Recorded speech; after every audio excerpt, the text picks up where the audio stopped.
Ladies and gents, I have a confession to make, and that confession is, I am completely and utterly obsessed with Vikings and Scandinavian history in general.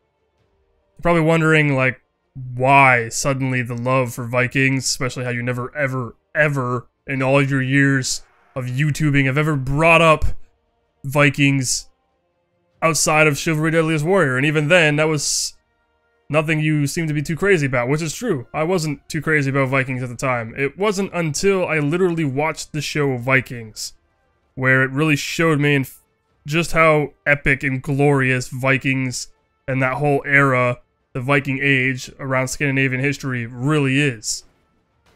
It kind of blew my mind a little bit. Now, I mean, I've watched the show Vikings, and if you guys aren't familiar, it's on History Channel. I'm sure most of you guys are aware of it. It premiered in 2013.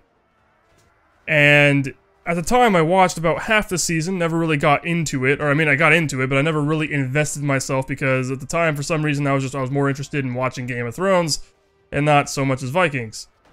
Vikings was kind of like History Channel's own version of Game of Thrones. But then, lately, I had nothing really to watch. I was kind of like plowing through shows, and there was like Better Call Saul, and Season 3 of Vikings was starting up, so I was like, you know what, I better like... And actually, it already did start up. And I was thinking, I gotta watch it, you know, I gotta get on that and catch up with the series. So that's what I did. I got a hold of Season 1 and 2, and I binge-watched the crap out of them until I finished both seasons, and it blew me away. I was like, I don't know why I didn't continue to watch them, because holy... I mean, I'm kind of happy I didn't, because I was able to sit down and absorb both seasons just completely, like, in just a sitting, like 2 or 3 sittings. My god, it was amazing. Such an epic... Like, I'm just obsessed with the idea of their beliefs, like their religion and everything that like they stand for, everything they've done. You know, like Norse mythology, and their idea of just like going out there and pleasing the gods, and if we fight bravely, we can go to the halls of Valhalla, and then train and fight for Ragnarok. It's, I don't know, the whole thing is just, it's so cool, guys, you know, it's like, Vikings are freaking badass, so...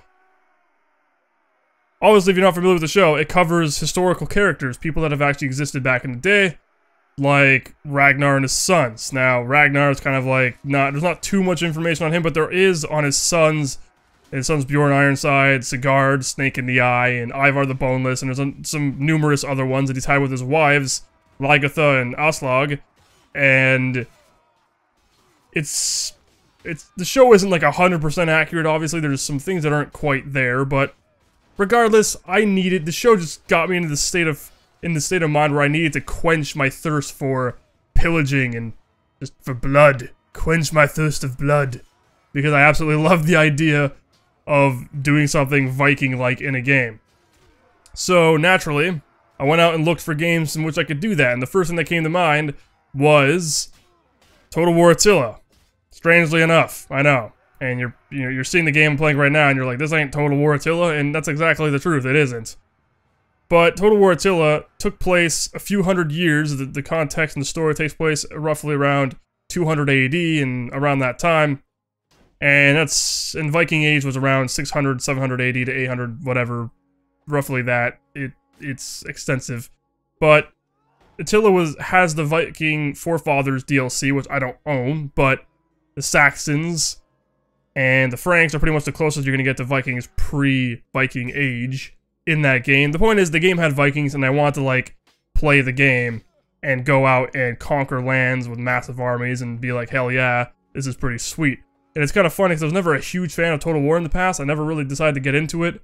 And I was more of a Civ guy myself lately, because I had that other obsession that I tweeted about a long time ago, and I just downloaded Civ 5 and was like, I've had this game forever. Why haven't I loved it as much as I have up until this point now?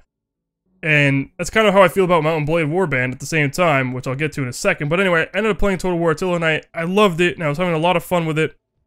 But it wasn't quenching the thirst for blood. Watching battles was epic, but I mean, I wanted to be in the battles, you know? I wanted to participate and slice people's faces open.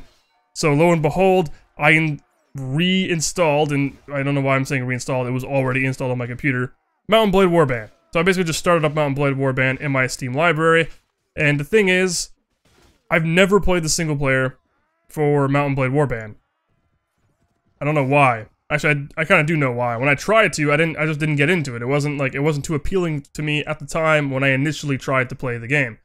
So I'd only really focus on the custom battles, like doing sieges or defenses or just simple battles, and playing online. That was like the only core focus I've ever had for Mount and Blade Warband. So naturally, this whole Viking show and this Viking obsession kind of helped me to just be like, you know what, I'm gonna try the single player and see how it is.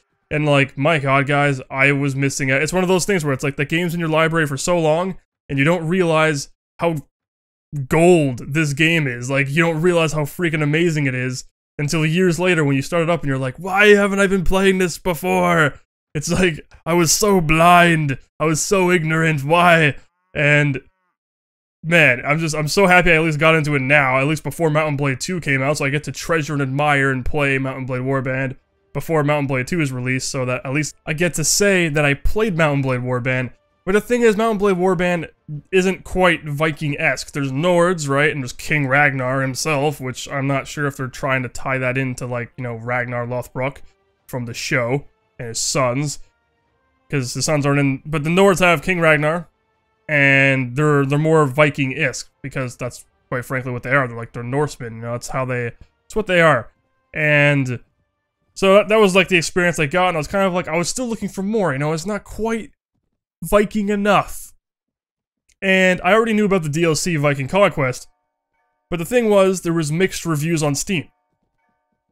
And when I'm saying mixed, I mean when you go and click on it, it has like a red lettering, and it's like, it's mixed, meaning there's a lot of negative reviews, and there's a lot of positive reviews.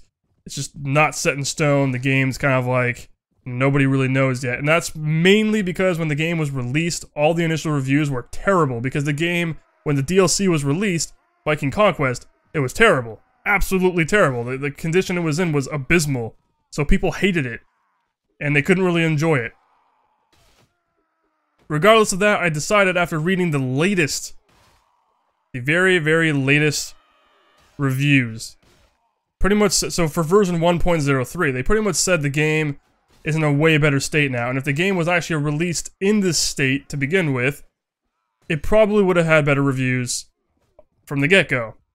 So naturally, I'm like, you know what, I'm gonna bite the bullet. It's $16 Canadian, you know what, I'm gonna get this game, because I want to play it as a freaking Viking and go and slay shit. Alright, let's be honest here, that's all I wanted to do. So I decided to buy it. And shortly after I started playing the story campaign that's included, which I'll explain in a bit, almost immediately there was a beta branch, which Steam has beta branches. Every game has them usually. Like, well, not every game will actually have the beta branch, but if it's supported and you can opt in, it's available. And they had the beta branch for 1.04, which improved and added so many things that it pretty much fixed the game. It kind of broke some other aspects of it, which I'll explain in a bit. But ultimately, like, it's a way more polished game, and it's looking good so far. And hopefully by the time 1.4 or 1.04 is officially released out of beta and implemented into the standard game, it's going to be a hell of a lot better, and the experience will be so much better. So I was happy. I opted into that, started playing it, and the game was just, it performed amazingly. I didn't encounter any bugs. Like, it was, except for the point I'm going to get to later, which was later in the story campaign. But ultimately, the game is freaking good, guys. Like, I was so surprised. I kind of wish it was a standalone expansion pack, just so that it was like, it would have more treatment outside of just being a DLC, so people would, developers would have to focus on it a little bit more so, because it's a standalone title, it has a little bit more weight and gravity behind it versus being a DLC, which can just be like, oh, we'll patch it a little bit slow. If it's a standalone title, like, it's a standalone title, you have to make this thing work. But it's a DLC, and they're gradually patching it, and it's getting a lot better. And the game, as I said, is really, really good. I'm pleasantly surprised, because it's pretty much Mount and Blade, but it does things so well, and it's developed by the mod team that made Brittenwalda. I never played Brittenwalda. In fact, I never even played any mods. I played pretty much standard Mount and Blade Warband, the native component. That's all I played.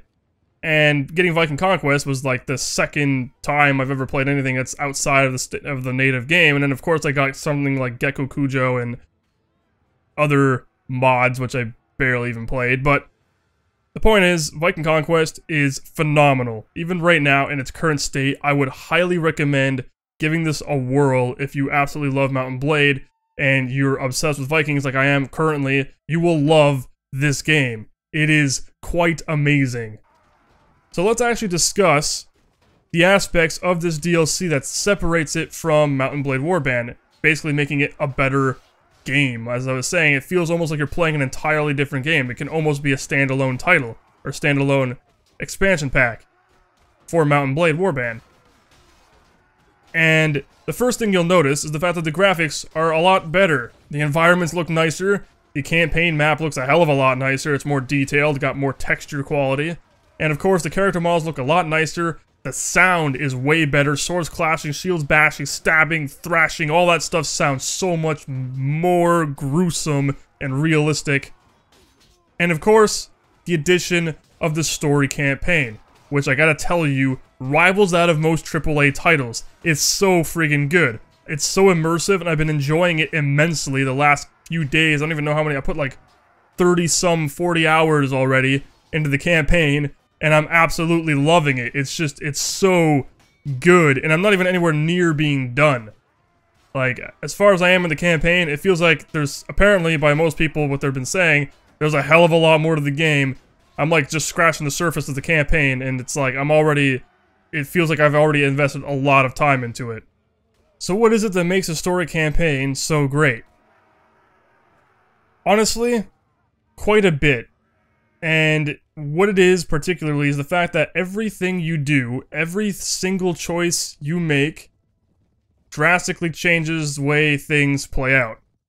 No matter how minor, which is just amazing. The consequences are real. Everything is insanely real. And if you're familiar with the show, you'll know that pagans and Christians are very, they don't like each other, right? They're just like, man, you're Christian, you're weak, and then it's like, my gods are the best, you know, Odin and Frey and whatever, right? We're like crazy killing machines, we love chaos and war, and you guys are like puny little Christians with your Jesus up on the cross, what is he gonna do? He's dead. Which is literally a quote from the friggin' show. But the point is, there's a lot of cultural diversity there and conflict, and the game illustrates this very, very well, which I think is amazing.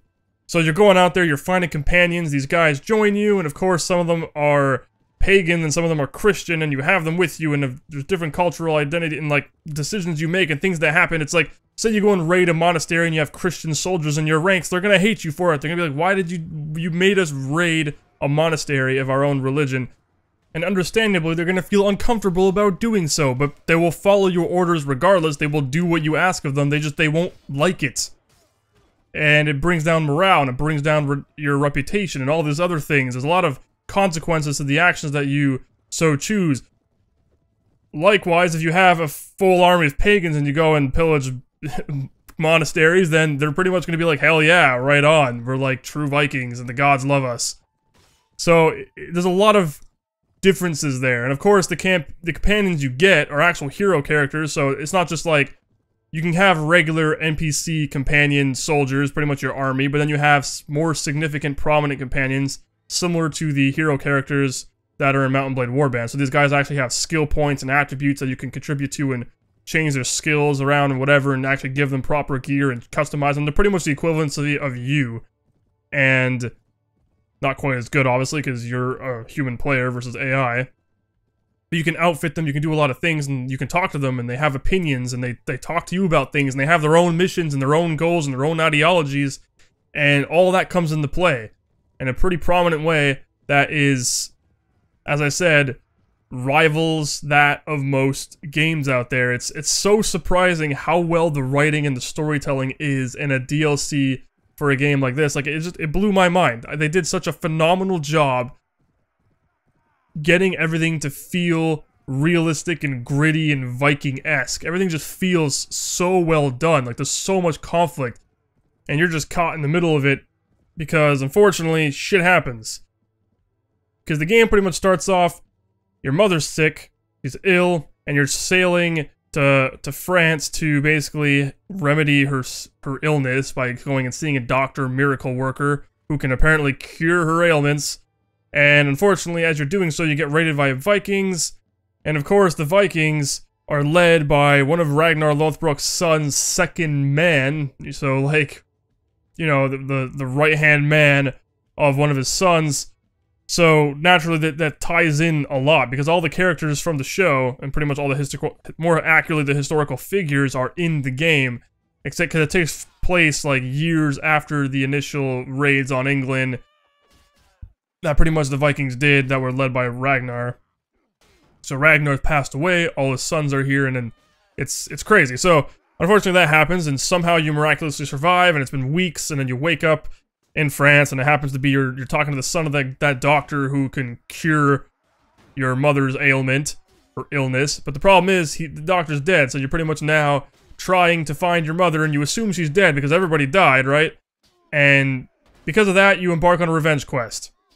And to do so, you're meeting all these crazy characters, and you're dealing with all kinds of political bullshit, and you're fighting, and you're killing, and you're just making your way through the neighborhood, and you're trying, and everything's not alright. Things are just not good, and you meet all these companions along the way, and those companions are, you know, important to the storytelling and to all the things that happen, and it's so well done. It feels like you're actually playing a very well-designed adventure game. It feels so epic, the journey you go on. It kind of feels reminiscent of Mass Effect, you know, because you get a ship at some point, and you build an army, and you're traveling with companions, and although you have the main mission, the main goal is to kill the Reapers, which is basically your revenge quest in this game, you can do anything else. You know, you can travel the world, you can go and pillage and raid cities and towns and monasteries and do whatever the hell you want in the meantime, making money, building up your forces while pursuing this revenge quest. And it's so epic. It feels so awesome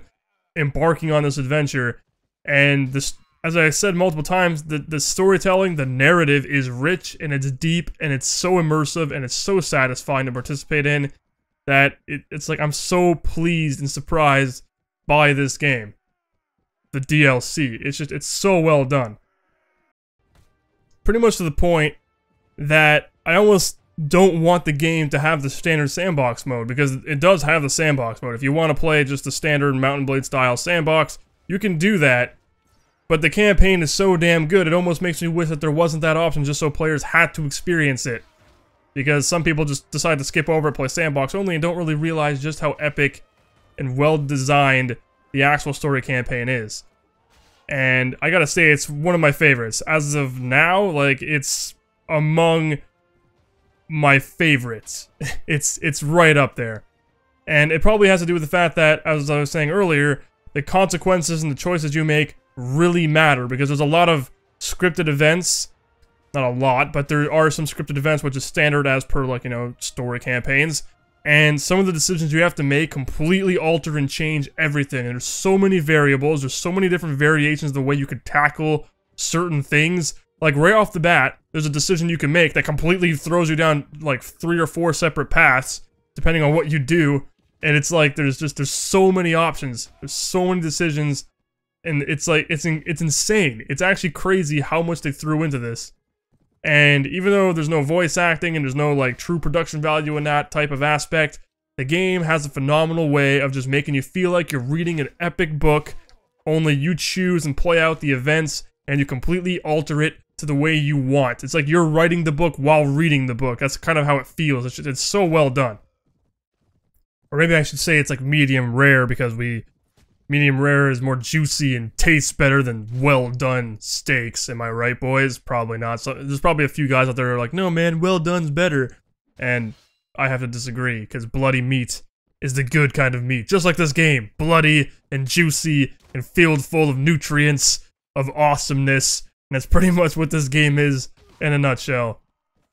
Now, I know I've been pretty much going on this insane hype quest for this game, but it's because I'm so damn impressed with it. I'm talking like this is literally the holy grail of video games, and it pretty much feels that way right now to me. It's just, it's like this hidden gem I didn't realize that existed, and now that I'm playing it, it's like, man, it's so well put together. I'm so happy about it that it makes me super excited for Mountain Blade 2 Bannerlord, because the possibilities for that title itself, with its new engine, its new visuals, everything, it can be a phenomenal title. I'm thinking of the guys that made Brit and Walda that ended up making Viking Conquest. If they start making mods or even add additional DLC to Mountain Blade 2, like, holy shit, the sky is the limit. And in fact, I kind of really hope they I kind of have this little hope that they'll remake Viking Conquest with Mount & Blade 2's engine, just because the possibilities would literally be significantly better. There'd be so much capability with a new engine that they can make the game far better and way nicer, and it would be a pretty epic adventure to experience all over again with a more refined and optimized engine.